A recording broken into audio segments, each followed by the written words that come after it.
What is up, guys? Welcome back to another video, and today I'm gonna tell you why and how I decided to leave home and travel abroad. So let's do it.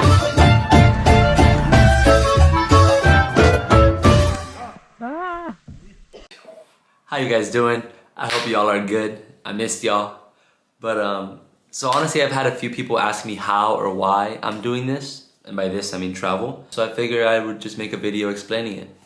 So first, I'm gonna start off with the why I decided to leave home and travel abroad. And that is because, why not?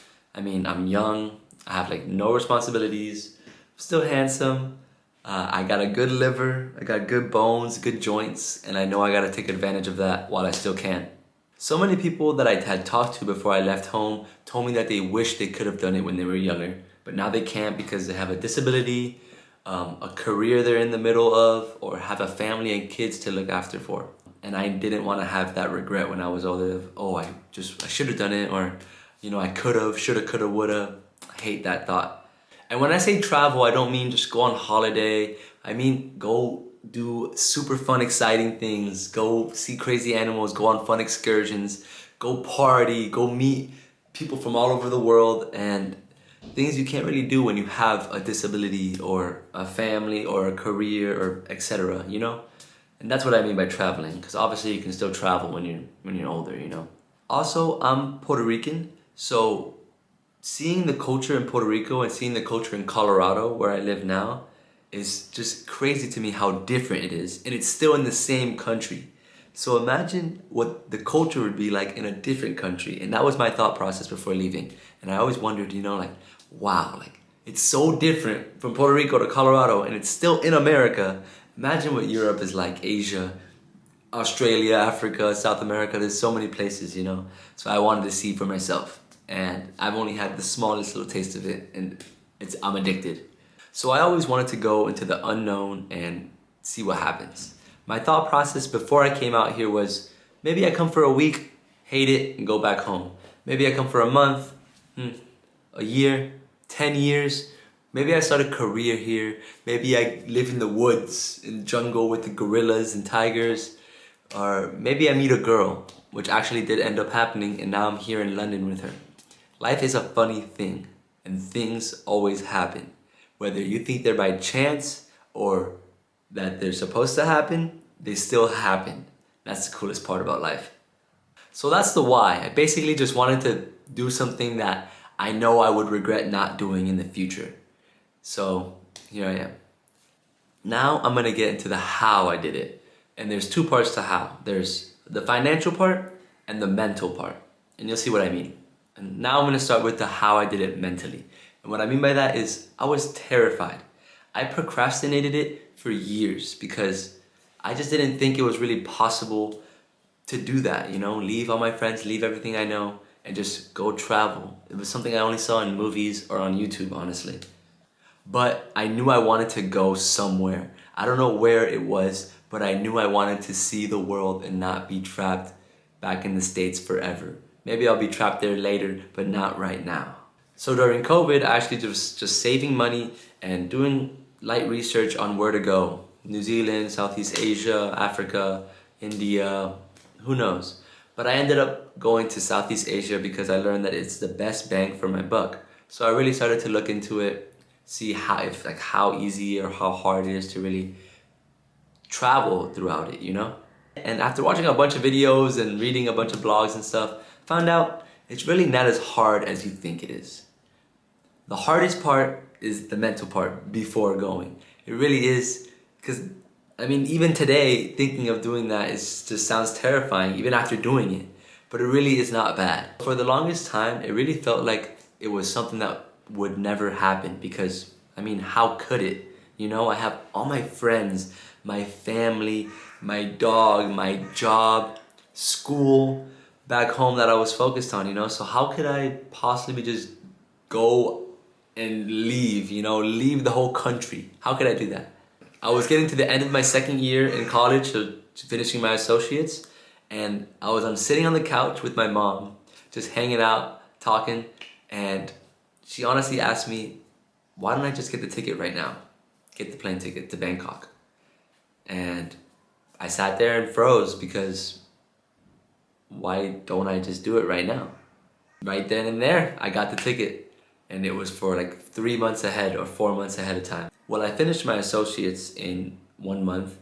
I knew my job would understand if I wanted to go travel the world. I knew they would understand. And I never realized that all it would take is to actually buy the plane ticket for it to make it a real possibility. Because of course I could have still canceled the ticket whenever. But once the plane ticket was bought, my mindset changed to prepare to go travel, you know, prepare to leave everything, you know? So it was really a different, you know, how do I say this? Just, I reached a new level in thinking about how I was gonna do this. I started preparing mentally. I would tell myself that my family and friends are gonna be there no matter what.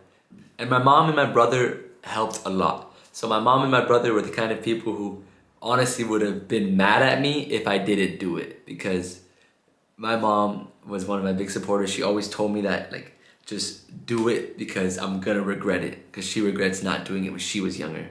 So, you know, no regrets. I don't know where I heard this quote, but I know I heard it somewhere, that the #1 thing people are afraid of is change. That is for sure. I'm grateful that I got the plane ticket that day, because even though I was super terrified, I knew I was gonna do it. And then after that, I mean, I packed my backpack, got on the plane, and no regrets since. Here I am today. Now I'm gonna start with how I did it financially.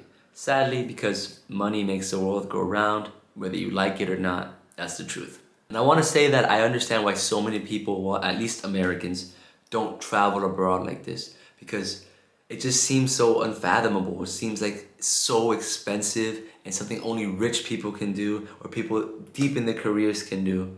And well, at least to me, that's what it seemed like.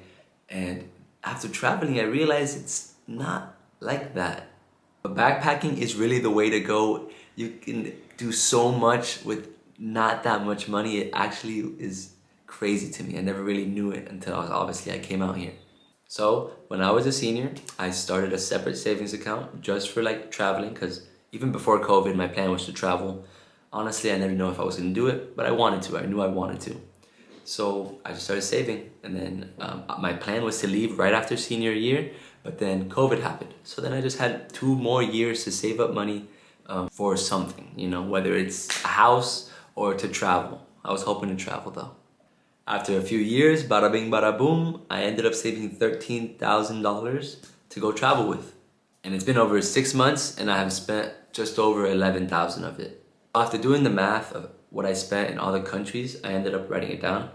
I actually spent, on average, this is all on average, $300 a month on accommodation, hostels or really cheap hotels, homestays, $400 a month on food, $450 a month on transportation, that's including buses, flights, and trains, and about $350 a month on activities like ziplining, partying, you know, excursions, just super fun things. Also, those prices vary for everyone. It can be done in a much cheaper way. It can be done in a much more expensive way. It depends on your lifestyle. If I only stayed in hostels and, you know, ate only street food, I could have lowered that, like from being $1,500 a month I would spend on average to about $1,000 a month. And that's in Southeast Asia. Just speaking for Southeast Asia. I've never been anywhere else, so I'm only speaking for Southeast Asia. So yeah, that's how I did it financially. I just saved up since senior year. I mean, it's not really that complicated. So today I'm in London, and I'm just here living for the next 4 or 5 months. I actually have a job as a barista, and it's an amazing experience to be in a city that I've always dreamed about being in. Just living in it, you know? Having experiences with people. I've actually made a few friends that we've gone out. It's awesome, you know? And those are the little things that just will stick with me for the rest of my life. So, yeah, that is why and how I decided to travel and leave home and go abroad. I hope you guys liked the video. Don't forget to leave a like, comment, and obviously subscribe. And tune in for more. Peace.